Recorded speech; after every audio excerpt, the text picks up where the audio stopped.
Hey, um, yeah, the topic, do empaths even exist? Very provocative today, or are they just another narcissistic fantasy that saves the people who got abused by the people on the spectrum of narcissistic psychopathy? I don't believe that.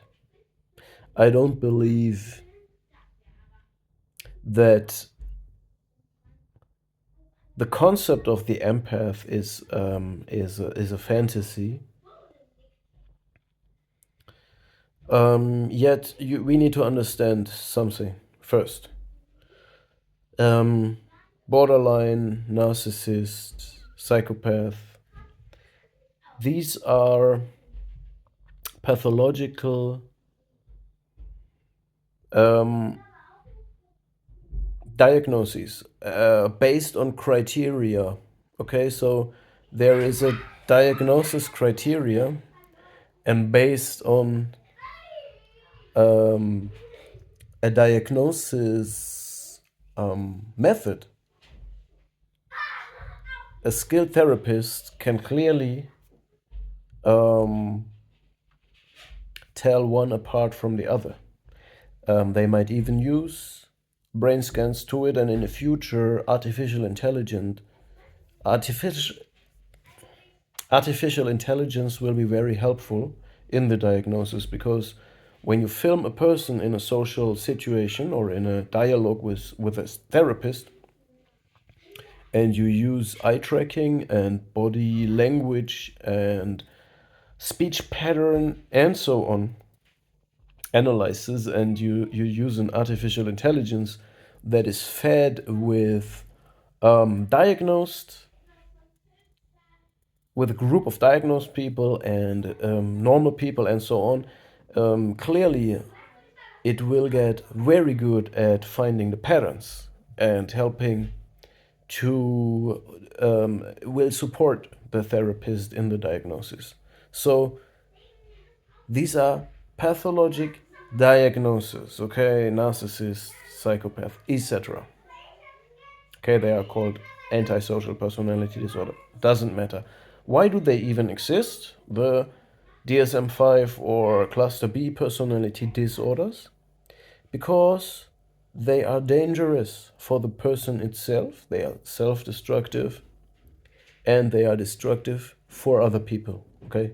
So they are dangerous, dysregulated, dysregulating, dysfunctional, not functioning in society, in social structures. But what is a high functional psychopath then? They are even more dangerous because they don't show. Also, subclinical dark personalities are more dangerous. So the high functioning personality disorders, cluster B, and the subclinical ones are more dangerous than the in your face versions, because those will let their mask slip in a way that people will find out about them. But the subclinical ones or the high functioning ones can infiltrate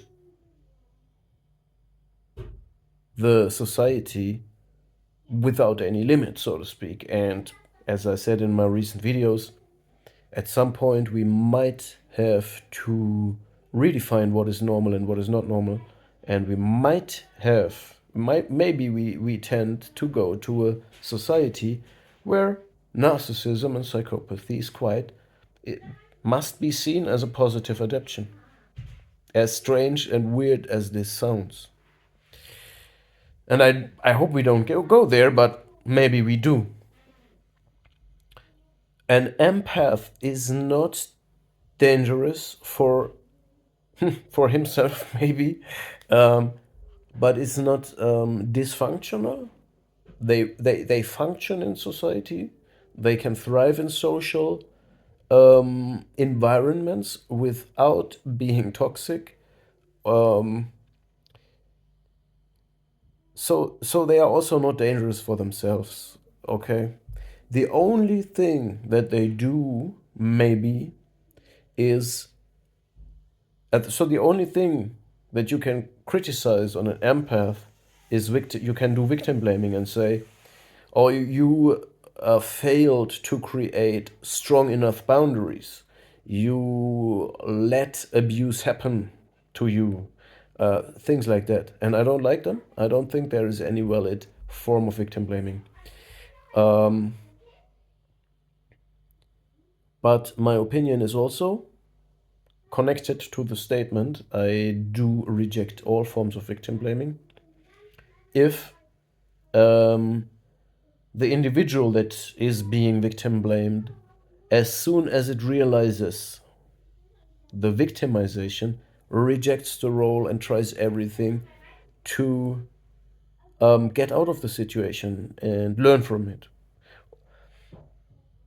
Otherwise, there must be a masochistic form, or I don't know, a paralysis, and I don't want to talk about this topic right now, but as soon as abuse is perceived, understood, realized, we must reject it or find a way out of it, okay?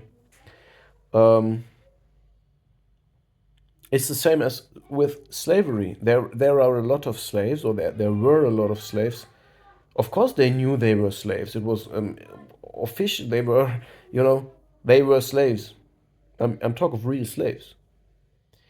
Yet they had to live for generations. Some had to live in generations because they did not find a way out. And I don't blame them for that. They tried to get out. But you want to stand up and blame them for that? And say, oh, you are so weak? No, they were the strong ones. They were chosen to be slaves from needy people because they were strong and self sufficient. They have been put into slavery for their qualities, okay? So, anyway, an empath is not dysfunctional, not toxic for nobody. So, this is why it's not a clinical criteria or diagnosis, yet they might be on a spectrum. And I believe they can be formed under quite similar situation as narcissists, borderliners, psychopath, which means childhood trauma. We have to understand also, in general, the same situation can be traumatic for one person and not traumatic for another person. The same situation can be absolutely no problem for one person, but be an absolutely crushing trauma for another person. So we can't compare the same situation.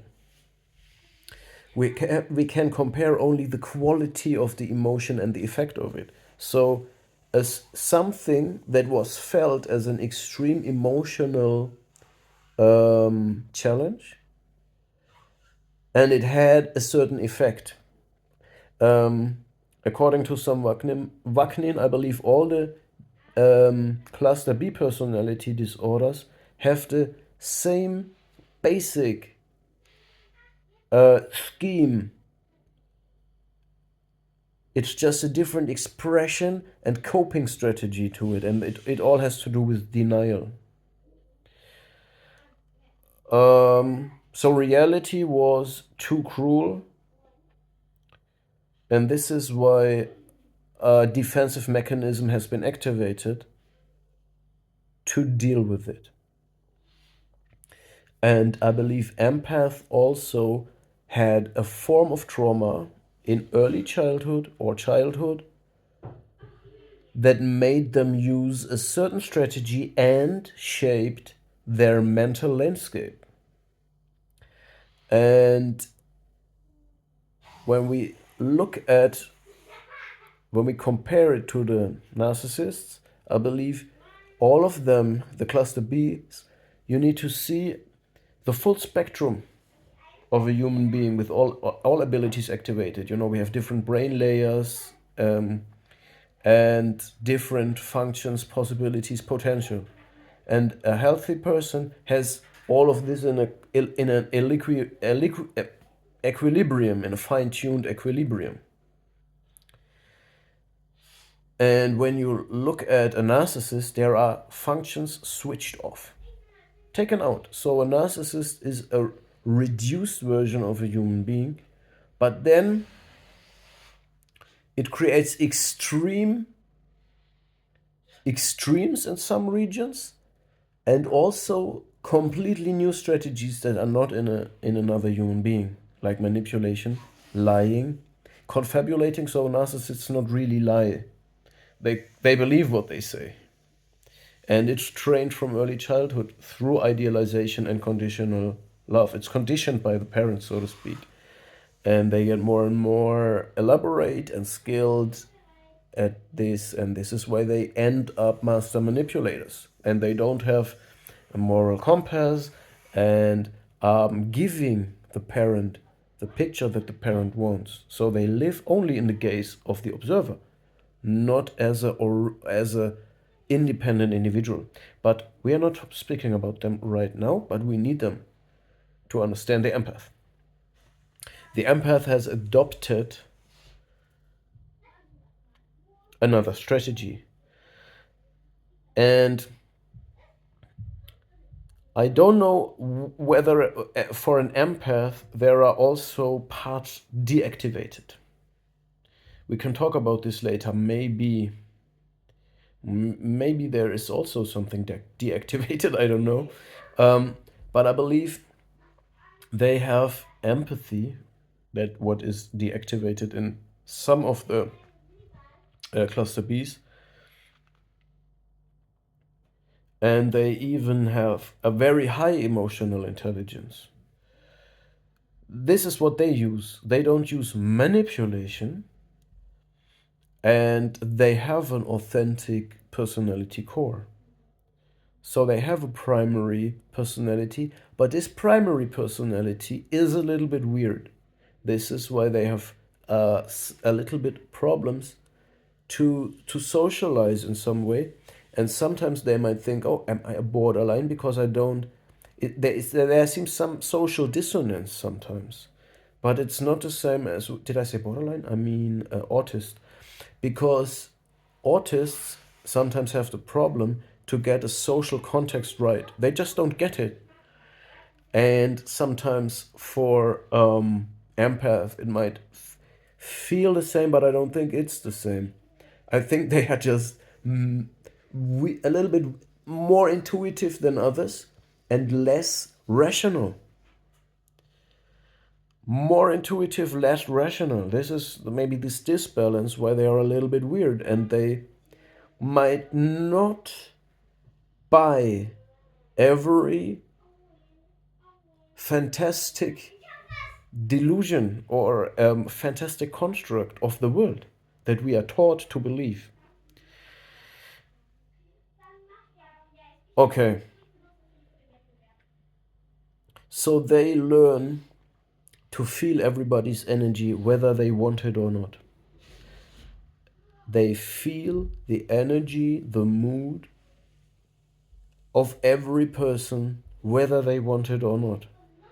It's as if they are dreaming a little bit all the time, because a dream gives you an insight in the collective subconsciousness of humanity into the world of symbols and myth, archetypes, and puts it into a relation to your experiences and also your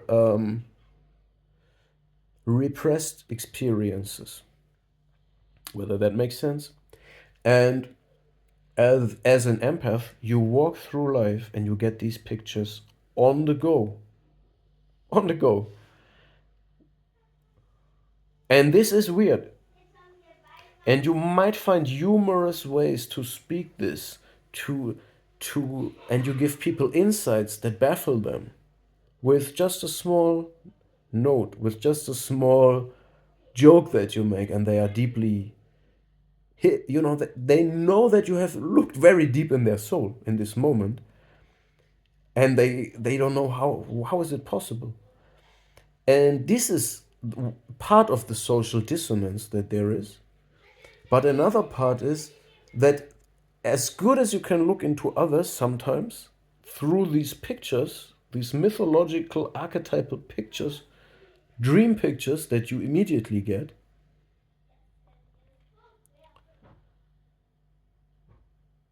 the same way it's hard to speak about yourself because nobody understands that. And also, I believe, and this is a theory that I got from someone who watched my videos and gave me a comment, maybe empaths also have a separation individuation disturbance from this early childhood trauma. So yes, I believe empaths definitely have unresolved trauma. They can work on that. This is not bad, this is good.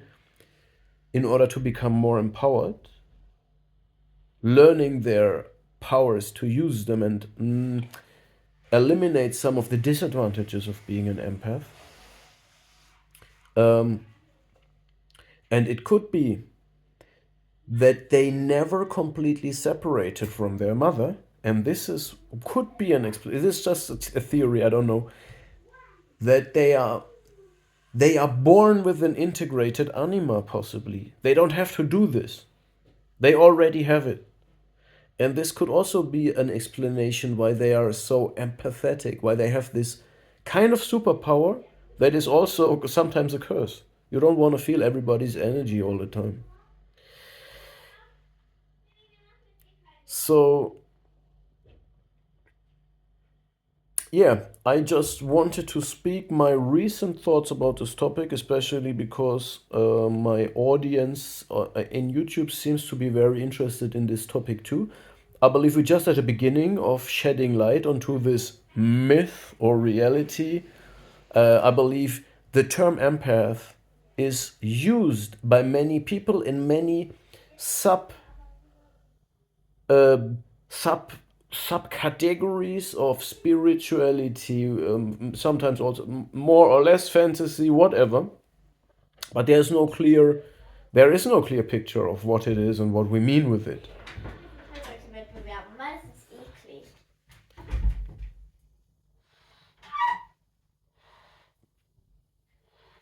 Hmm? I'm not finished yet. It's a little bit of awkward silence, but we enjoy it.